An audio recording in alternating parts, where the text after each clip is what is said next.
Welcome to Legacy Lost, where we bring you the most impactful and unforgettable stories from around the world.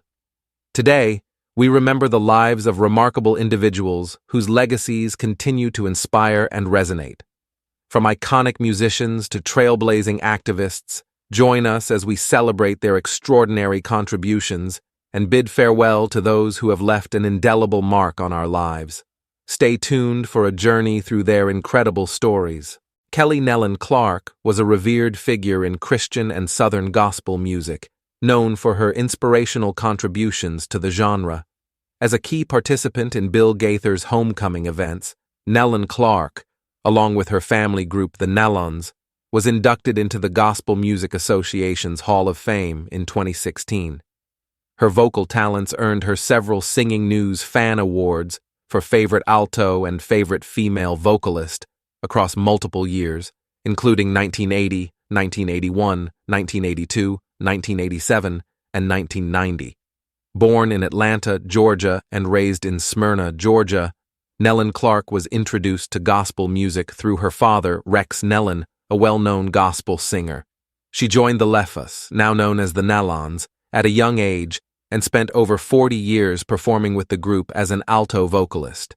In addition to her work with the Nelons, Nelon Clarke released solo albums, including Her Father's Child, 1983, Praise Him Now, 1985, Called by Love, 1988, Canaan, 1990, and Steadfast Heart, 1992. Her acting career included appearances in television shows such as Resurrection and Homicide: Hunter, where she portrayed Carol Palmer. She also featured in films like The Old Rugged Cross and His Love is Blind.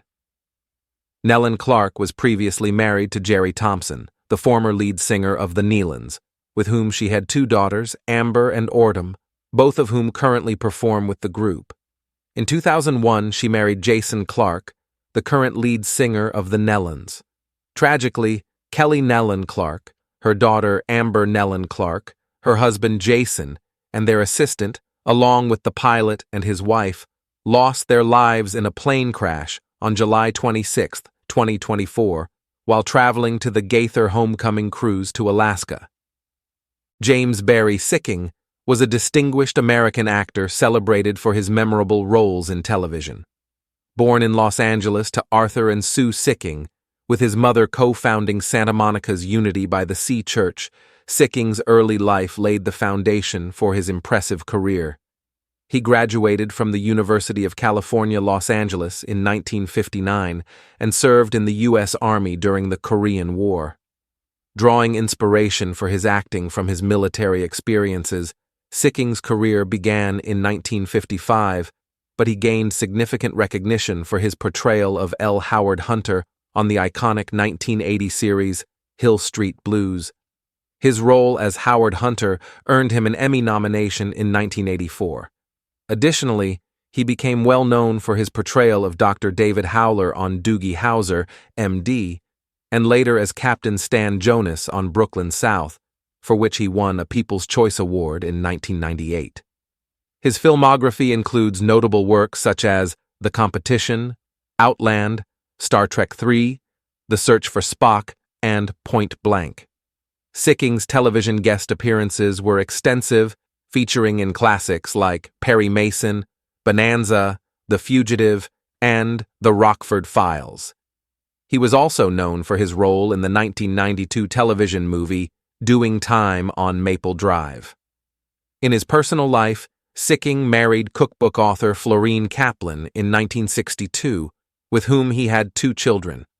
He was deeply committed to charitable causes, including fundraising for cystic fibrosis and the Susan G. Komen Foundation. His dedication extended to education, where he participated in the Screen Actors Guild Book Pals program, reading to third-grade classes for 19 years. James Barrie Sikking passed away on July 13, 2024, at the age of 90 from complications related to dementia. His contributions to the entertainment industry and his philanthropic efforts have left a lasting legacy, remembered by fans and colleagues alike. Inga Swenson was a distinguished American actress and singer celebrated for her impactful career on both stage and screen. Born in Omaha, Nebraska, Swenson was the youngest of three children to Geneva Pauline and Axel Carl Richard Swenson. Her father's untimely death in a car accident when she was 15 marked a challenging period in her early life. She graduated from Omaha Central High School in 1950, where she excelled in speech and music, winning national titles and leading the Central High Players. Swenson pursued drama at Northwestern University, studying under notable instructors like Alvina Krauss. Her early film roles included appearances in Advise and Consent and The Miracle Worker, where she portrayed Helen Keller's mother.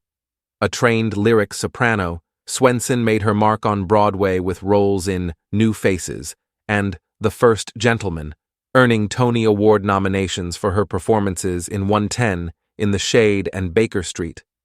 She was a life member of the Actors Studio and cherished her role as Lizzie Curry in 110 In the Shade.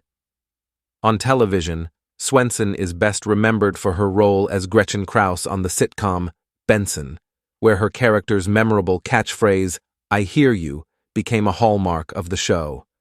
Her performance earned her 3 Emmy nominations. Swenson also appeared on Bonanza and was featured in the miniseries North and South. Before Benson, she had a significant role in Soap, playing Ingrid Swenson, which led to her casting in Benson. After retiring from acting in 1998, Swenson focused on her family life. She married actor and singer Eliel Harris in 1953, and they had 2 sons, Mark and James. Tragically, James passed away in a motorcycle accident in 1987 at age 26. Mark has since retired from film editing and financial services. Swenson passed away on July 23 in Los Angeles at the age of 90. Her legacy in both theater and television continues to be remembered and celebrated for her significant contributions and memorable performances. Helen Marie Williams Jackson was a trailblazing American fashion model, renowned for breaking racial barriers in the industry. Her journey began at the age of 17, working as a stylist in a New York photographer's studio, where she caught the attention of high-profile clients like Lena Horne and Sammy Davis Jr. Williams' modeling career took off as she became a prominent figure in publications such as Ebony and Jet. Facing significant discrimination as an African American in the United States, she moved to France in 1960, where she achieved notable success working with esteemed designers like Christian Dior and John Dez. Upon returning to the U.S. in 1961, Williams overcame initial obstacles to become the face of major advertising campaigns for brands such as Budweiser and Sears. She was also one of the pioneering models represented by Ophelia Doris and Grace DeMarco Modeling Agency. Born in Burlington County, New Jersey, on September 16, 1935, Williams retired from modeling in 1970 but remained active in the fashion industry as a stylist. Additionally, she pursued drawing and painting interests long after retiring from modeling. After a brief marriage to John Clayton Anderson, she married Norm Jackson in 1976, a union that lasted until his passing in 2017. Williams resided in East Riverton, New Jersey, and passed away from Alzheimer's disease on July 26 at the age of 87 in a care facility in Morristown. Her contributions to fashion and her role in dismantling racial barriers were recognized in 2004 when she received the Trailblazer Award from the Fashion and Arts Exchange Organization at a ceremony held at New York's Fashion Institute of Technology. Naomi Pomeroy was a celebrated American chef and restaurateur renowned for her influential role in shaping Portland, Oregon's culinary landscape. Recognized by Food and Wine magazine as one of America's top 10 best new chefs in 2009, Pomeroy's impact on the food scene was further acknowledged when she won the James Beard Foundation Award for Best Chef Northwest in 2014. Born in Corvallis, Oregon, Pomeroy was the daughter of Toby Jean Pomeroy, a jeweler, and Keyshawn Walls. She grew up with 3 half-brothers and demonstrated a passion for cooking from a very young age, creating her first recipe at just 4 years old. After graduating from Corvallis High School in 1993, she pursued a degree in history from Lewis and Clark College, graduating in 1997. Despite lacking formal culinary or business training, Pomeroy honed her skills by observing and learning from industry professionals. In the early 2000s, Pomeroy and her then-partner launched a pop-up supper series that played a pivotal role in the rise of Portland's renegade restaurant culture and the broader pop-up restaurant trend. Her first significant restaurant venture, Beast, opened in Portland in 2007. She also co-founded Gotham Tavern, Gotham Coffee, and Clark Lewis with Michael Hebb. Beast, a hallmark of her career, closed in 2020 during the COVID-19 pandemic, leading Pomeroy to create Ripe Cooperative, a marketplace that provided meal boxes for home cooking. Pomeroy's television career included appearances on Iron Chef, where she competed against Chef Jose Andres and Top Chef Masters.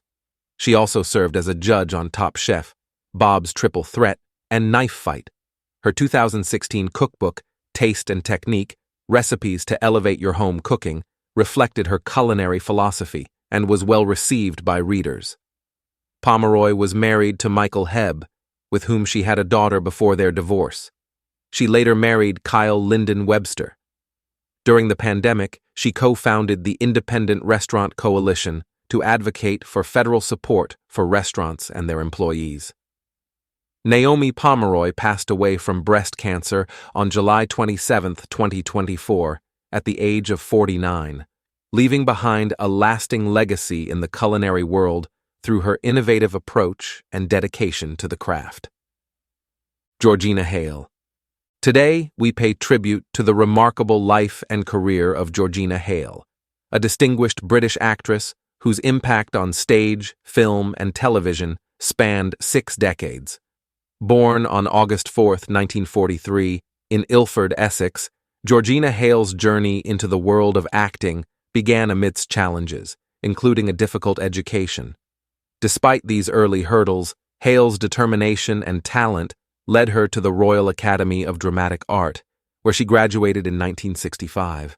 Her professional debut with the Royal Shakespeare Company marked the beginning of a celebrated career with notable performances across various stages in the UK, including the Playhouse in Liverpool and the Duke of York's Theatre in London. Hale's stage career was marked by a series of iconic roles, from Eliza Doolittle in Pygmalion to Nina in Chekhov's The Seagull. Her portrayal of Josie in Endon Steaming in 1981 earned her a Laurence Olivier Award nomination, highlighting her exceptional talent. Her stage performances continued to captivate audiences, including her roles in Morning Becomes Electra and Absurd Person Singular. Her final stage role was Nell in Samuel Beckett's Endgame in 2006, showcasing her enduring commitment to her craft. In film, Hale's career was equally distinguished.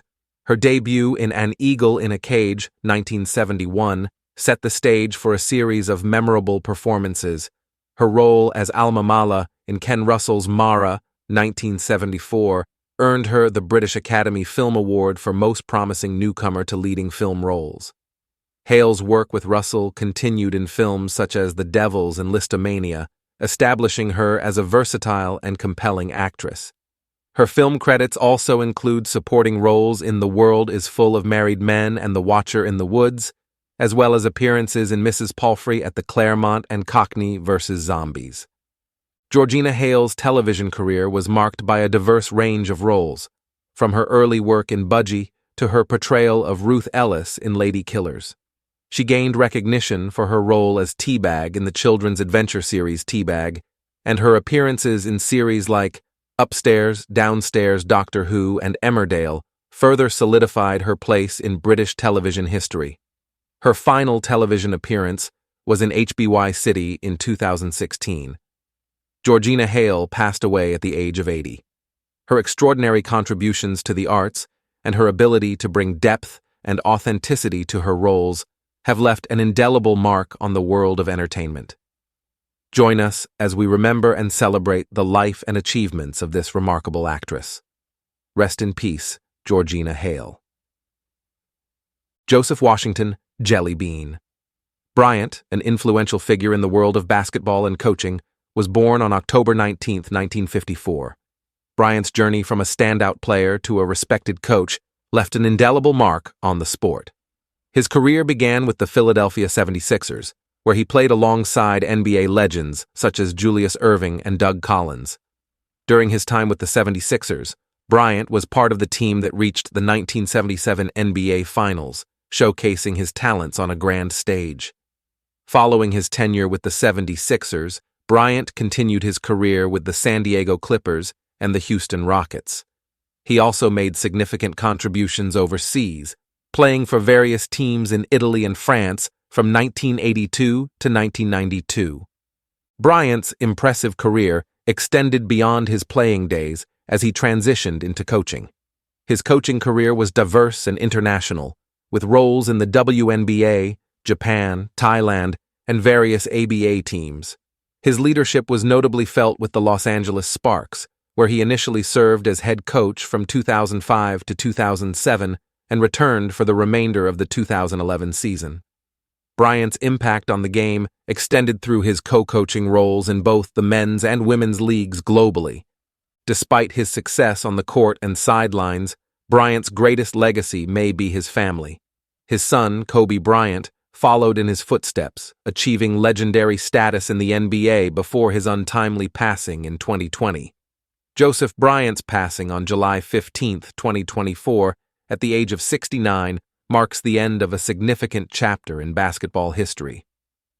Today, we remember Joseph "Jelly Bean" Bryant for his contributions to the game and the profound influence he had on and off the court. Thank you for joining us as we honor his life and career. Linda Haynes. Linda Haynes was an American actress whose work in film during the 1970s and early 1980s left a lasting impression on audiences and critics alike. Born Linda Lee Silander on November 4, 1947, in Miami, Florida, Haynes began her career with a promising start in the film industry. Raised in Miami and Caracas, Venezuela, she brought a unique presence to the screen that captivated viewers. Haynes made her film debut in 1969 with Latitude Zero, a science fiction adventure featuring an ensemble cast including Cesar Romero and Joseph Cotten. Her performances in subsequent films such as Coffee, 1973, The Nickel Ride, 1974, Rolling Thunder, 1977, and Human Experiments, 1979, showcased her versatility and depth as an actress. Particularly notable was her role in Rolling Thunder, where her portrayal of a complex character was praised. Though she often found herself cast in roles that did not fully utilize her talents, her work remained memorable. Despite a promising career, Haynes mysteriously stepped away from acting in 1980. Her return to the spotlight came in 1995 when director Quentin Tarantino and author Tom Graves rediscovered her. Aries later published a profile titled Blonde Shadow: The Brief Career and Mysterious Disappearance of Actress Linda Haynes, which highlighted her intriguing yet underappreciated career. Although her filmography is not extensive, Haynes's performances remain memorable, with critics like Molly Haskell and Emmett Early acknowledging her potential and the missed opportunities in her roles. Linda Haynes passed away on July 17, 2023, in Summerville, South Carolina, at the age of 75. She is survived by her son and 2 grandchildren. Her contribution to cinema, though brief, left an indelible mark. Today we remember her for the talent and depth she brought to her roles. Thank you for joining us in celebrating the life and career of Linda Haynes. Steve Harvey. Today's episode addresses a concerning rumor that has circulated on Twitter. As of July 27, 2024, a false and alarming rumor about Steve Harvey has been making the rounds, causing widespread panic among fans and followers. The rumor suggests a grave situation involving the beloved comedian and TV host, leading many to fear the worst. However, we want to assure everyone that this rumor is entirely unfounded. Steve Harvey is safe and well. To address the situation and calm his concerned fans, Harvey took to his Instagram stories to directly address the false information. In his post, he assured everyone of his well-being and expressed his frustration with the spread of such damaging rumors. It's important to remember that misinformation can spread quickly, especially on social media platforms. Steve Harvey's message serves as a reminder to verify information from reliable sources before believing or sharing it. We appreciate your understanding and urge you to ignore any further false claims about his health. Thank you for watching Legacy Lost. We hope you enjoyed this tribute to the lives and legacies of these remarkable individuals. If you found their stories as compelling as we did, don't forget to like, share, and subscribe for more unforgettable content. Join us next time as we continue to honor and remember those who have made a lasting impact.